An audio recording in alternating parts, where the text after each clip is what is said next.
Well, I think the capacity for evil is something that is not easily distinguishable from strength.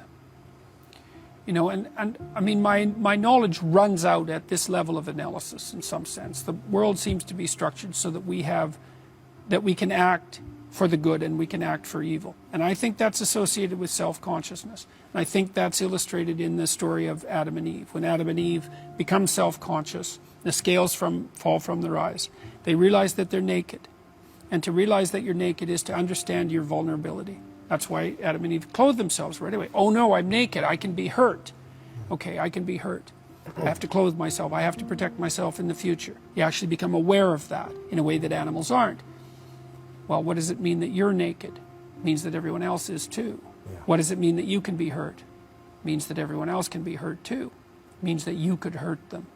And that's why the knowledge of good and evil goes along with the knowledge of nakedness. That took me a long time to figure out. It took me about 30 years to figure that out. So why are those two things conjoined? Oh yes. When you understand that you're vulnerable, you understand that everyone else is vulnerable, and then you have the option of exploiting that. And so that's what transforms human beings to some degree from animals, because a predator just eats you. But a human being can play with you and will for all sorts of reasons. Now, the capacity to do that, though, why is the capacity to do that, let's say, useful? Well, it's useful to be strong and not to have to use it, because it makes you formidable. And I think that you have to be formidable in order to move forward properly in the world, even to get through obstacles that aren't. Just to get through obstacles, you have to have some strength of character. You have to have some commitment. And some of that is, there will be a cost if you interfere with me. It'll be the minimal cost necessary. Let's say if you've got yourself under control. It will be the minimal cost necessary. But do not be thinking there won't be a cost. And I don't believe that if that's not built into your character, then you have no strength, and you certainly have no strength when you're pushed by someone who's malevolent. A bully, if you're like that, if the bully pushes you, and your response is, there will be a cost for pushing me, and you will pay it, then the bully will go elsewhere. And we know that too from studies of bullies. You know, like even childhood bullies, they push around kids, and then they find the ones that retreat and withdraw, and they bully them. So, and you know, you might think, well, usually children are bullied because of some abnormality. That's a very common idea. It's like, there's a guy named Dan Olweus, a very smart Norwegian psychologist, and he studied bullying for a long time as a precursor to fascism, by the way, so that was his interest. He said his analysis indicated that at least 3/4 of children have some obvious abnormality that could be the focus of bullying attention. It might even be your name. It doesn't take much of a genius bully to come up with a good way of making fun of your name, or you're too tall, or you're too short, or you know, or your brother's too tall or too short, or there's something. It isn't the abnormality that is the cause of the bullying. It's the abnormality might become the focus of the bullying, but part of the cause is the withdrawal in the face of the bullies, because the bully thinks he can get away with it. Well, if you're, and it's also the case with children who are preyed upon by adult predators. Like adult predators of children look for children who are easily cowed and who won't put up a fight. So, for example, if you're teaching your children to be terrified of strangers, that's really not a very good strategy. You want kids who are confident and who will make a noise if someone messes about with them, and who are, and so that characterological strength has to be built in. This is how I think reality lays itself out. I think we all know this. You're not driven by your past like a clock. You're not deterministic. You are to some degree, because you're limited. You're a limited creature. You've got rules that you run by and all of that. You know, you're not omniscient. But you're not driven by the past. What you do instead is confront the potential of the future. That's what's in front of you. So it's a domain with multiple pathways, and that's what's always in front of you. You could go there, you could go there, you could go there. there's an array of choices that confront you. You confront that as soon as you wake up and become conscious in the morning. And then there's all this potential that's there in front of you. And you use your ethical choice to determine which of those possibilities will become actual. And it's through that mechanism that you participate in the creation of reality.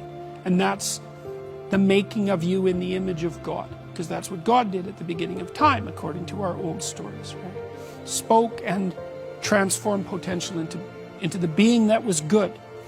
And that was dependent on using truthful speech. So that's what you do if you act properly, is you confront potential and you translate it into reality. And it's your soul that does that. Well, do you follow the story?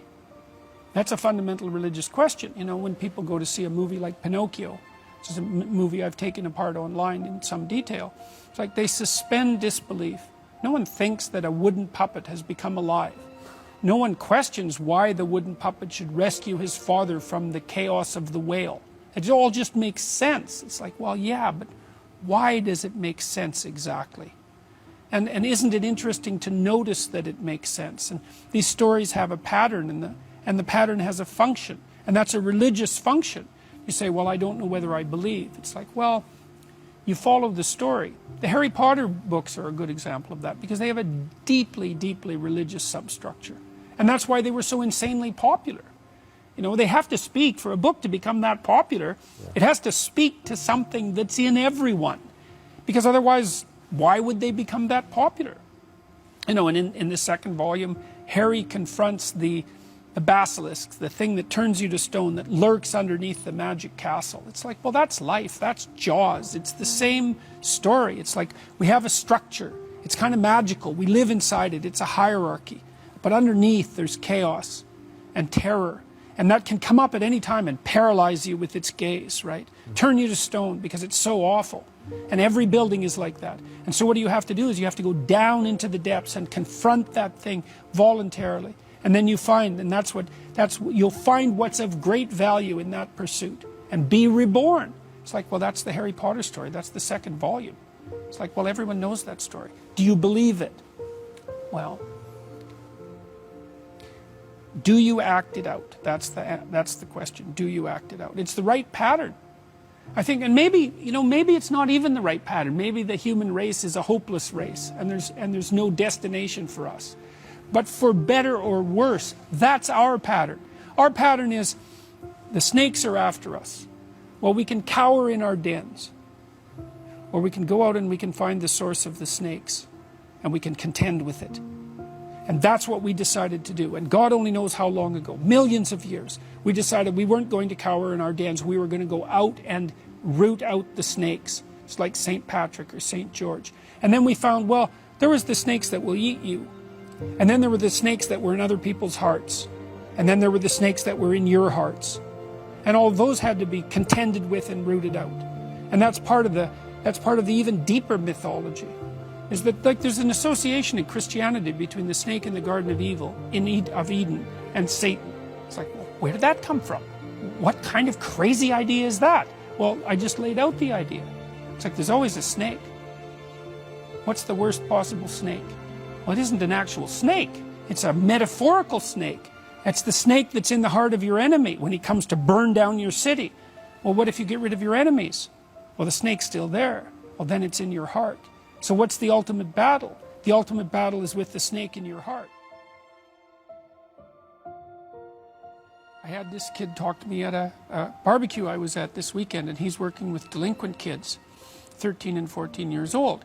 And he said they were pulled out of other delinquent camps and brought to his camp, which was for the worst delinquents.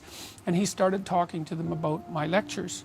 And so they've been watching him, and now they have a little fan club that's based around my lectures, and they're doing things like talking to each other about making their beds and cleaning up their rooms. It's like, it's unbelievable how little genuine encouragement many people need and how they had none. No one ever said to them and meant it. It's not okay for you to be a weak loser. It's not okay. And the reason it's not okay is because you could be way more than that. And it's a crime, an ethical crime, for you to allow all that necessary potential to go to waste. It hurts you, it hurts your family, it hurts the world. Really, really, it does.